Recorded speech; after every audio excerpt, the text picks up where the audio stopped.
Eu pensei muito aqui se eu deveria gravar ou não esse vídeo hoje, retirar essa figura do limbo no qual ele se enfiou, mas acho que vale a pena porque tem a ver com um tópico que a gente abordou aqui muitas e muitas vezes, sobre os procedimentos, sobre as táticas da extrema-direita para destruir os outros, para tentar difamar as pessoas ou acabar com as reputações delas. O alvo agora, por incrível que pareça, é um dos expoentes, ou era um dos expoentes da extrema-direita brasileira, desse tal conservadorismo brasileiro, desse conservadorismo tosco brasileiro, que é o Nando Moura. O Nando Moura, se vocês não sabem, ele é um professor de música, é um guitarrista, que fez sucesso ao longo dos últimos anos na internet, atacando figuras da esquerda, atacando a Dilma, principalmente, presidente, né, isso, acho que em 2013 ele começou o canal dele, se não me engano, atacando a Dilma, depois atacou Cauê Moura, Felipe Neto, atacou Kéfera, atacou Anitta, atacou Pablo Vittar, atacou Tico Santa Cruz, Jean Willis, ou seja, qualquer expoente que fosse ou de uma esquerda bastante clara, na verdade, partidária, por exemplo, política, ou de uma esquerda lacradora, como se chama, né, uma esquerda identitária, ou uma esquerda que se atribua como se fosse esquerda, sei lá. Qualquer pessoa que parecesse para o Nando um alvo, ele atacou. Ele criou a carreira dele na internet, no YouTube, atacando pessoas, difamando pessoas, tentando destruir a reputação de muitas pessoas na internet. E ele foi, junto com outros expoentes da internet, do YouTube ou das redes sociais, foi um dos expoentes que ajudou a criar a imagem de que o Bolsonaro era um candidato viável à presidência e que era melhor do que todos os demais. A questão não era se o Bolsonaro era melhor do que o Haddad, por exemplo. A questão era que o Bolsonaro era o único candidato, e isso é uma frase que o Nando Moura disse várias vezes, era o único candidato que representava os valores conservadores brasileiros. É claro que o Nando Moura e outros influenciadores surfaram na onda antipetista, ajudaram a criar também essa onda, como muita gente, parte da imprensa, foram pessoas que exploraram o ódio a um partido, o ódio a certos políticos. Através desse ódio, através da canalização desse sentimento negativo, eles conseguiram eleger um presidente. Tanto que o próprio Nando também já disse no canal dele que depois da eleição do presidente, o Bolsonaro ligou para o Nando e agradeceu por ter ajudado na eleição. Ou seja, foi alguém preponderante na candidatura e na eleição do Bolsonaro. E ele sabe disso. Assim como Olavo de Carvalho, outro também que influenciou bastante nessa ideologia, nessa mentalidade, nesses valores ditos conservadores que são mais reacionários ou mais qualquer outra coisa, na verdade, do que de fato conservadores. Nando era, de certo modo, um discípulo, um representante mais jovem dos valores olavistas também. E o que aconteceu? Ano passado, o Nando Moura, logo no começo do mandato do Bolsonaro, repetia insistentemente que era o melhor candidato, que queria ter uma urna eletrônica em casa para votar todos os dias, apertar 17 na urna para eleger o Bolsonaro, mas na metade do ano ele desapareceu, ele tirou umas férias. E quando ele voltou dessas férias, ele voltou degringolado, atacando o Bolsonaro. Então, assim como outras personalidades da extrema-direita, como já mostrei no vídeo recente aqui, mostrando Joyce Hasselman, mostrando Janaína Pascoal, mostrando Alexandre Frota, mostrando outras figuras que eram bolsonaristas, alinhadas ao Bolsonaro e que foram se descolando do Bolsonaro, como o próprio Bebiano também, que faleceu recentemente, o Nando Moura foi um que desembarcou desse barco furado que é o bolsonarismo. Eu fiz um vídeo na época falando sobre isso, né? Como essa estratégia dele era de reposicionamento da marca Nando Moura, né? Porque ele não vende apenas a imagem de um músico revoltado que quer limpar o Brasil da corrupção. Ele vende a imagem de um empresário. Então ele vende a imagem de alguém que vende cursos, vende, sei lá, produtos, infoprodutos para as pessoas. Então ele quis se desvincular dessa imagem do bolsonarismo e criar uma imagem de um direitista moderado, sendo que, na verdade, ele é muito mais extremista ainda do que os próprios bolsonaristas hoje. Porque o que os bolsonaristas fazem ao acompanhar o Bolsonaro? Eles entram numa lógica fisiologista. Ou seja, o Bolsonaro ele foi, para poder governar, né, tentar governar do modo caótico como ele governa, ele foi tendo que modular um pouco a sua postura. Então ele tira com uma mão e dá com a outra. Ele tenta compactuar com certos segmentos políticos, ao mesmo tempo em que joga lenha na fogueira do radicalismo político das bases bolsonaristas. Ele é alguém que opera em dois níveis de maneira totalmente ineficaz, mas é o que ele tenta fazer. E fazer esse jogo para o Nando Moura é fazer o jogo da velha política. Então os ataques que o Nando faz ao Bolsonaro não é porque o Bolsonaro é um radical, é um extremista, é porque o Bolsonaro não é radical o suficiente. Eu disse isso na época. o Nando é mais extremista do que o próprio Bolsonaro. Ele é mais extremista do que o próprio Olavo de Carvalho. A rejeição do Nando Moura ao Bolsonaro é porque o Bolsonaro não foi o radical que prometeu ser. Ponto. Então o que aconteceu? De ontem para hoje começaram a surgir boatos de que o Nando Moura, o conservador, o roqueiro, o metaleiro conservador, teria saído com uma travesti. Surgiu um áudio aí em um canal, me marcaram porque eu visse isso aí, de uma travesti falando que ela é prostituta, que o Nando ligou para um serviço de prostituição para sair com ela. Pessoalmente, eu acho que isso é fake.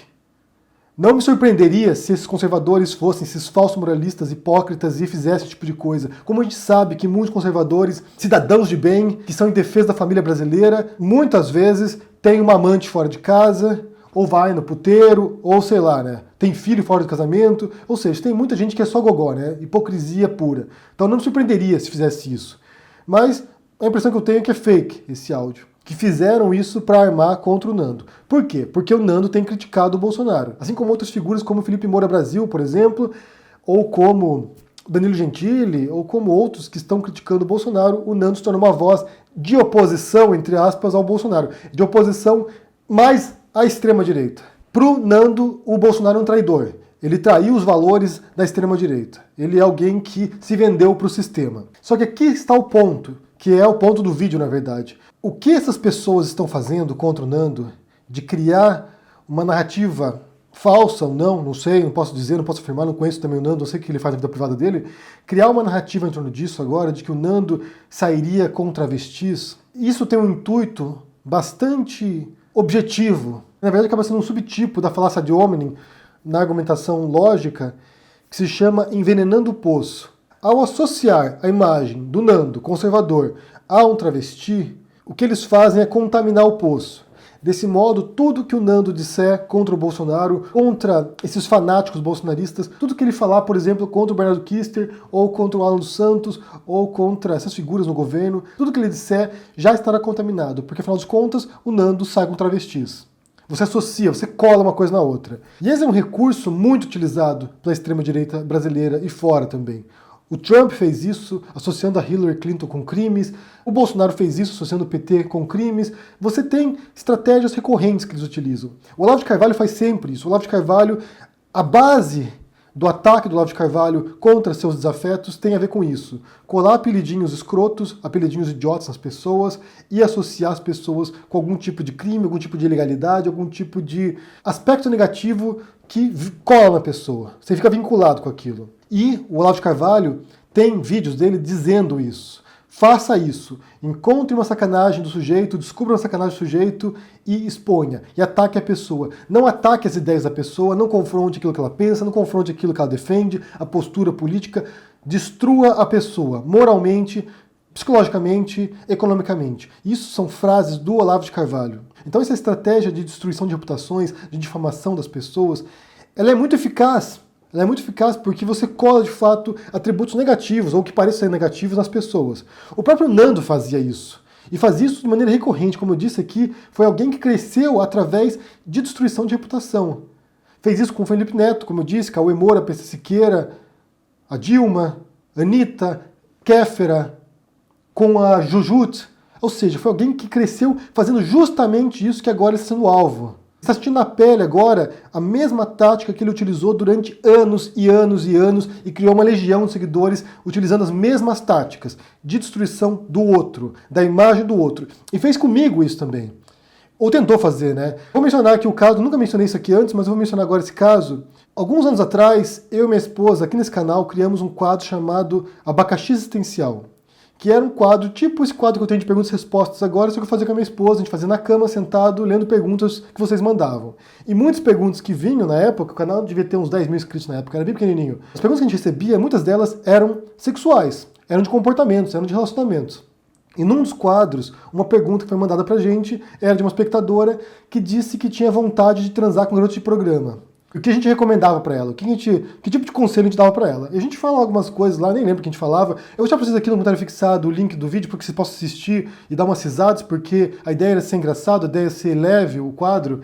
A gente deu umas recomendações. O que o Nando fez? O Nando fez alguns vídeos, na verdade, e um monte de postagens na comunidade dele no YouTube, dizendo que a gente ensinava as pessoas a transarem com garotos de programa. Como se o intuito do vídeo fosse isso, ensinar vocês aí a sair com prostitutas ou com garotos de programa. E não era, obviamente não era a intenção do quadro. A intenção do quadro é responder perguntas que vocês fazem. Os seguidores do Nando, conhecendo essa tática de destruição de reputação, que é uma tática habitual deles, eles já são preparados para isso, eles são treinados para isso. O modo como eles operam, a retórica deles, o tipo de abordagem que eles fazem é justamente para estimular as pessoas a caírem como urubus em cima dos outros. Então o Nando fez isso, e o que aconteceu? Na base do Nando, entre os seguidores dele, começaram a se propagar a ideia de que nós aqui, eu ou a minha esposa, saímos com o garoto de programa. Para você ver como eles são sujos, para você ver como eles são baixos, como eles jogam de maneira suja. Essa é uma tática, repito aqui, que eles entendem muito bem como funciona. E eles fazem conscientemente isso. Eles sabem que se jogar uma ideia dessa agora, isso cola na pessoa e depois um bolsonarista ou algum seguidor do Nando ou algum seguidor do Olavo de Carvalho vai chegar no meu canal e não vai nem sequer ouvir o que tem para dizer. Porque já me contaminaram com algum tipo de imagem negativa, já me contaminaram com algum tipo de associação com algo que não é legal. Na cabeça deles, obviamente. Então, como eu disse, o que o Nando passa agora, essa destruição de reputação dele, que, bem, será que tem reputação? Não sei dizer também se tem reputação, mas essa destruição da imagem dele é justamente aquilo que ele fez durante anos e anos e anos. E mais do que isso, ele ajudou a criar essa legião de fanáticos, essa legião de bolsonaristas. Muitos desses canais que agora atacam o Nando se inspiraram no modo como ele se comunicava, se inspiraram na mensagem que ele transmitia e se inspiravam no comportamento agressivo dele, repleto de ódio. Então, todas essas pessoas que estão agora atacando o Nando são crias dele. Crias dele. E ele, por sua vez, é cria do Olavo de Carvalho. E daí o que aconteceu? Como disse, ano passado você viu esse descolamento dessas pessoas, né? Joyce Hasselman, Alexandre Frota, Lobão, outras personalidades que se afastaram do Bolsonaro. E sempre que havia esse tipo de desconexão do bolsonarismo, as hordas bolsonaristas tentavam destruir essas pessoas. Então associaram a Joyce Hasselman a Peppa Pig, por exemplo. Associaram o Alexandre Frota como ator pornô, associaram o Lobão como drogado. Então eles vão tentando colar essas etiquetas nas pessoas para que você simplesmente não queira nem sequer ouvir o que ele tem para dizer. E uma vez que o Nando tentou se descolar do bolsonarismo, o que aconteceu foi que ele caiu na irrelevância. Ele tem ainda os seguidores dele, tem as pessoas que o acompanham, seguem, o ouvem, obviamente, ele tem lá milhões de inscritos, perdeu centenas de milhares de inscritos, mas ele tem um grupo ainda que ouve o que ele tem para dizer. Mas, dentro dos bolsonaristas, ninguém mais se importa com ele, e a esquerda, por exemplo, que sabe quem ele é, também não se importa com ele. Também não quer saber o que ele está fazendo. Porque foi alguém que atacou a esquerda durante muitos anos e depois atacou a extrema-direita, os seus aliados, os seus companheiros de batalha, atacou essas pessoas e agora foi jogado para o limbo. E como eu disse, de ontem para hoje, criaram agora essa história, ou criaram, descobriram, não sei também dizer, criaram essa história de que ele sai com travesti. E aqui entra um outro aspecto também igualmente importante que revela a natureza preconceituosa dessas pessoas. Porque, primeiro, atacar o Nando Moura com base em interesse por travesti, por exemplo, é justamente homofóbico. Porque se ele saísse, qual o problema também? Se ele gostasse de travesti, qual é o problema? Se ele tem um acordo com a esposa dele e ele gosta de sair com um travesti, o que essas pessoas têm a ver com isso? Primeiro ponto. E segundo ponto, que isso também é machista. Que eu gosto de lembrar quando eu estive com o Jean Willis em Madrid, que ele deu uma palestra lá em Madrid, e ele falava justamente isso, que na verdade a homofobia ela já é consequência de uma sociedade machista. Porque o que é o gay na cabeça do machista? O que é o gay na cabeça do homofóbico? É um homem que não cumpre as expectativas do macho, do que é ser um homem de verdade. Então é um homem efeminado. É um homem feminilizado. E numa sociedade machista, isso não é aceito. Você tem que provar que você é macho. Você tem que provar que você é o gostosão. Você tem que provar que você come a mulherada. Você tem que provar que você tem um revólver, uma metralhadora na mão para mostrar que você tem uma extensão do seu pênis. Sabe? Um carro grande, bonito, que você vai sair na rua e as mulheres vão babar por você. É um exercício de comprovação perpétuo de que você é um homem. Então, ao atacar o Nando nessa base do travesti, o que eles fazem, além de ser preconceituoso, homofóbico e machista, também é atacar a própria masculinidade do Nando Moura. Ou seja, o Nando Moura não deve ser ouvido porque ele é um hipócrita, é um conservador que sabe travestis, e ele não deve ser ouvido porque ele não é homem, porque ele é gay, porque ele é feminado, porque ele é menos homem. E essa é uma outra retórica que o Nando também ajudou a criar. Os ataques que ele fazia, por exemplo, contra o Jean Willis, eram desprezíveis. Eram nojentos. Os ataques que ele fazia a Pablo Vittar também eram igualmente nojentos. Eram ataques igualmente homofóbicos, igualmente preconceituosos, igualmente machistas, e que ele ajudou a criar esse espírito. Então, agora é um alvo do próprio ódio que ele cultivou e que ele soltou no mundo. Eu não posso dizer que eu tenho pena. Eu não posso dizer que tenho pena dele agora, nesse momento. Mas, certamente, é uma estratégia muito suja. É uma estratégia suja, olavista em sua essência, o Olavo de Carvalho que propaga esse tipo de projeto de destruição dos outros, que o Nando adotou, que o Nando usou durante muito tempo e do qual agora ele é alvo. E você vê a família Bolsonaro fazendo isso, Carlos Bolsonaro faz isso, o Eduardo Bolsonaro faz isso, o tal gabinete do ódio trabalha desse modo. É justamente a essência da estratégia do gabinete do ódio, que, por exemplo, na CPMI da Fake News agora, eles estão expondo quem são as pessoas, quem são essas pessoas que estão por trás disso, dessa tática de destruição do outro. Aqui um último ponto para encerrar esse vídeo. Você observa também como, na cabeça desses fanáticos bolsonaristas, desses radicais, desses extremistas, o traidor tem menos perdão do que a própria esquerda, do que a própria posição política. Porque, por exemplo, no meu caso aqui, os bolsonaristas desencanaram depois de um tempo. Eu já bloqueei um monte de bolsonarista aqui, já nem enche mais o saco. Os bolsonaristas nem vêm mais falar muita coisa. Alguns dias atrás eles voltaram aqui para mandar mensagens, mas no geral não tem mais impacto. Porém, para traidores do movimento deles, para ex-bolsonaristas, eles são muito mais implacáveis. Porque são pessoas que conhecem os procedimentos deles. São pessoas que conhecem o mecanismo interno de como funciona o bolsonarismo. Eles são muito mais implacáveis com o Alexandre Frota, com a Hasselmann, com o Nando Moura, com o Felipe Moura Brasil, do que com outras pessoas. Porque esses aí conhecem a estrutura interna desse pensamento. Eu venho falar sobre isso aqui, embora pareça ser um assunto trivial, né? Associar o Nando Moura com travesti, tipo, que me importa isso? Tanto faz. Mas é porque isso revela como eles trabalham. E eles fazem também há muito tempo isso. Já faziam na campanha eleitoral isso, fizeram com a Haddad, fizeram com a Manuela Dávila, fizeram com o João Willis na época, tanto que ele foi embora do Brasil por causa de perseguição política desses grupos na internet, fizeram com a Débora Diniz, professora da UNB, que teve que ir embora do Brasil por perseguição, fizeram isso com a Márcia Tiburi, que também teve que ir embora do Brasil, fizeram com muita gente isso, fizeram com a Lola Aronovitch, também professora. Ou seja, é um sistema daninho, perigoso, prejudicial, que visa justamente destruir o seu local de fala, aquilo que você tem para dizer. E não é com base, como eu disse aqui, repito para concluir, e não é com base naquilo que você diz, não é com base nas ideias que você defende, não é com base na articulação intelectual que você propaga, é com base em quem você supostamente é na cabeça deles. Uma pessoa impura, suja, imunda, imoral e que deve ser destruída. Porque o intuito não é apenas te calar, forçar você a não se manifestar, mas é te destruir. Destruir moralmente, intelectualmente, psicologicamente, emocionalmente, financeiramente. Então eles fazem isso. E o Nando fez isso durante muito tempo. Então agora ele, assim como Mamãe Falei, assim como a MBL, são alvos do monstro que eles ajudaram a alimentar, que eles criaram e que eles treinaram. Eles treinaram essas pessoas. Eu quero saber o que vocês pensam sobre esse assunto aqui. Primeiro sobre essa história aí do Nando com travesti. Como eu disse, eu acho que é falsidade isso, é fake, criado para isso. E depois sobre essa tática deles. Se vocês acham que funciona isso, né, contaminar alguém com algum tipo de atributo que eles acham que é negativo, se isso realmente evita que a pessoa te ouça. O que vocês pensam aí? Deixa aqui no comentário, deixa o joinha, assina o canal, a gente não apoia-se, a gente vê por aí. Abraço e até mais. Tchau.